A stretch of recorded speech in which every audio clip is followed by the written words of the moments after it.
Mutual ಫಂಡಲ್ಲಿ invest ಮಾಡಿದ 2 ತಿಂಗಳಲ್ಲಿ ನನ್ನ ಪೋರ್ಟ್ಫೋಲಿಯೋ 86,000 ಕೆಳಗಡೆ ಹೋಗಿದೆ. ಸಡನ್ ಆಗಿ ಈ ಡೌನ್ ಫಾಲ್ಗೆ ರೀಸನ್ ಏನು? ಹಾಗಾದರೆ ಮ್ಯೂಚುವಲ್ ಫಂಡ್ಗಳು ಸೇಫ್ ಅಲ್ವಾ? ಕಳೆದ 7-8 ವರ್ಷದಿಂದ ನಾನು ಸ್ಟಾಕ್ ಮಾರ್ಕೆಟ್ನಲ್ಲಿ ಆಕ್ಟಿವ್ ಆಗಿದ್ದೀನಿ. But now I am not manageable that because morning to 10 to 6 job, then YouTube, then stock market. ದಿನದ ಕೊನೆಯಲ್ಲಿ ನಾನು ತುಂಬಾನೇ ಟಯರ್ಡ್ ಆಗಿಬಿಡ್ತಿದ್ದೆ. ಆಮೇಲೆ ಯೂಟ್ಯೂಬ್ ಬಿಡಬೇಕು ಅನ್ನೋ ಡಿಸೈಡ್ ಮಾಡಿದೆ, ಬಟ್ ಅದು ಸಾಧ್ಯ ಆಗಲಿಲ್ಲ. Then decide quit stock market. Repo rate continuously fall ಆಗ್ತಿರೋದ್ರಿಂದ ನನ್ನ ಹತ್ರ ಇರೋ ದುಡ್ಡನ್ನ ಎಫ್ಡಿ ಬದಲು ಮ್ಯೂಚುವಲ್ ಫಂಡ್ ನಲ್ಲಿ 18 ಸೆಪ್ಟೆಂಬರ್ 2024 ರಂದು ಇನ್ವೆಸ್ಟ್ ಮಾಡಿದೆ.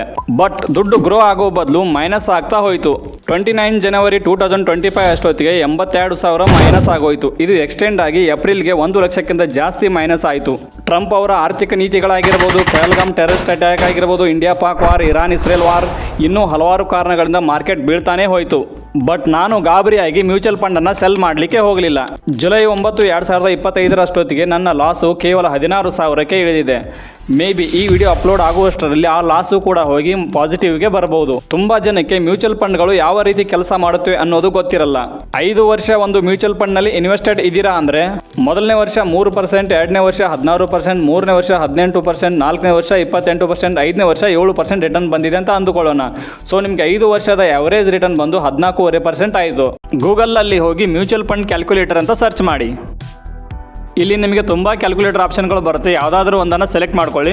ನಾನಿಲ್ಲಿ ಗ್ರೋ ಓವರ್ SIP ಕ್ಯಾಲ್ಕುಲೇಟರ್ನ ಓಪನ್ ಮಾಡ್ತಾ ಇದ್ದೀನಿ. ಅದು ಡಿಫಾಲ್ಟ್ ಆಗಿ SIP ಸೆಲೆಕ್ಟ್ ಇದೆ. ಸೊ ಅದನ್ನು ನಾವು ಲಮ್ಸಮ್ಗೆ ಕನ್ವರ್ಟ್ ಮಾಡ್ಕೊಳ್ಳೋಣ. ನೀವು ಬೇಕಿದ್ರೆ SIP ಕೂಡ ಚೆಕ್ ಮಾಡ್ಬೋದು. ಫಾರ್ ಎಕ್ಸಾಂಪಲ್ಗೆ ನಾನು ಇಲ್ಲಿ ಲಮ್ಸಮ್ ಅಮೌಂಟನ್ನು ಕ್ಲಿಕ್ ಮಾಡ್ಕೊಳ್ತೀನಿ. ಎಕ್ಸಾಂಪಲ್ಗೆ 1 ಲಕ್ಷ ರೂಪಾಯಿ ಅಮೌಂಟನ್ನು ಚೂಸ್ ಮಾಡ್ಕೊಳ್ಳೋಣ. ನಾವಿವಾಗ ಆಲ್ರೆಡಿ ಒಂದು ಎಕ್ಸಾಂಪಲ್ನಲ್ಲಿ ನೋಡಿದ ಹಾಗೆ ನಮ್ಮ ಎವರೇಜ್ ರಿಟರ್ನನ್ನು 14.5%ಗೆ ಇಡೋಣ. ಹಾಗೆ ಕೆಳಗಡೆ ನಮ್ಮ ಎಸ್ಟಿಮೇಟೆಡ್ ರಿಟರ್ನ್ ಬಂದುಬಿಟ್ಟು ಆಲ್ಮೋಸ್ಟ್ ಡಬಲ್ ಆಗಿದೆ. 1 ಲಕ್ಷ ರೂಪಾಯಿ ಇನ್ವೆಸ್ಟ್ ಮಾಡಿದರೆ 96,000 ಸಮಥಿಂಗ್ ಇಲ್ಲಿ ರಿಟರ್ನ್ ಕೂಡ ಬಂದಿದೆ. ಆಲ್ಮೋಸ್ಟ್ 5 ವರ್ಷದಲ್ಲಿ ಅಮೌಂಟ್ ಡಬಲ್ ಕೂಡ ಆಗಿದೆ. ಸೊ ಲಾಂಗ್ ಟರ್ಮ್ ಅನ್ನೋದು ಎಷ್ಟು ವ್ಯತ್ಯಾಸ ಮಾಡುತ್ತೆ ನೋಡಿ. ಇವಾಗ ಇಷ್ಟೇ ಅಮೌಂಟನ್ನು ನಾನು ಇಷ್ಟೇ ರೇಟ್ ಆಫ್ ಇಂಟ್ರೆಸ್ಟ್ಗೆ 10 ವರ್ಷಗಳ ಕಾಲ ಚೂಸ್ ಮಾಡ್ಕೋತೀನಿ. ಟೈಮ್ ಪೀರಿಯಡನ್ನು 10 ಇಯರ್ಸ್ ಆಗಿ ಸೆಲೆಕ್ಟ್ ಮಾಡ್ಕೋತಾ ಇದ್ದೀನಿ.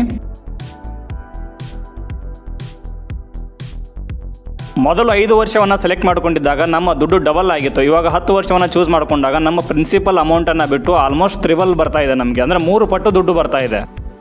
ಇಲ್ಲಿ ತೋರಿಸಿರ್ತಕ್ಕಂಥ ರೇಟ್ ಆಫ್ ಇಂಟ್ರೆಸ್ಟ್ ಆಗಿರ್ಬೋದು, ಅಮೌಂಟ್ ಆಗಿರ್ಬೋದು, ಇದೊಂದು ಎಜುಕೇಷನಲ್ ಪರ್ಪೋಸಿಗೆ ಮಾತ್ರ, ಎಕ್ಸಾಂಪಲ್ಗೆ ಮಾತ್ರ. ಇದನ್ನು ನೋಡಿಬಿಟ್ಟು ಯಾರೂ ಇನ್ವೆಸ್ಟ್ ಮಾಡಲಿಕ್ಕೆ ಹೋಗಬೇಡಿ. ಇನ್ವೆಸ್ಟ್ ಮಾಡುವಾಗ ನಿಮ್ಮ ಸ್ವಂತ ನಿರ್ಧಾರವನ್ನು ಉಪಯೋಗಿಸಿ.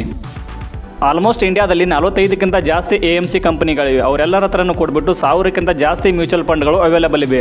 ಅವರಲ್ಲಿ ಯಾವುದನ್ನು ಚೂಸ್ ಮಾಡಬೇಕು, ಯಾವುದು ಬೆಸ್ಟ್ ಅನ್ನೋದನ್ನು ನಾನು ಮುಂದಿನ ವಿಡಿಯೋದಲ್ಲಿ ಕಂಟಿನ್ಯೂಸ್ ಆಗಿ ಮ್ಯೂಚುವಲ್ ಫಂಡ್ಗಳ ಸಿರೀಸನ್ನು ಬಿಡುಗಡೆ ಮಾಡ್ತೀನಿ. ಇವಾಗ ನೀವು ನಿಮ್ಮ ಮೊಬೈಲ್ ಮುಖಾಂತರನೇ SIPಯನ್ನು ಕ್ರಿಯೇಟ್ ಮಾಡ್ಕೋಬೋದು ಮತ್ತು ವಿಡ್ರಾಲ್ ಸಹಿತ ಮಾಡ್ಕೋಬೋದು. ಅದು ಯಾವ ರೀತಿ ಅಂತ ನಾನು ಮುಂದಿನ ವಿಡಿಯೋಗಳಲ್ಲಿ ತಿಳಿಸ್ಕೊಡ್ತೀನಿ. ಹಾಗೆ ನಮ್ಮ ಚಾನಲ್ಗೆ ಹೊಸಬರಾಗಿದ್ದರೆ ಸಬ್ಸ್ಕ್ರೈಬ್ ಮಾಡೋದನ್ನು ಕೂಡ ಮರಿಬೇಡಿ.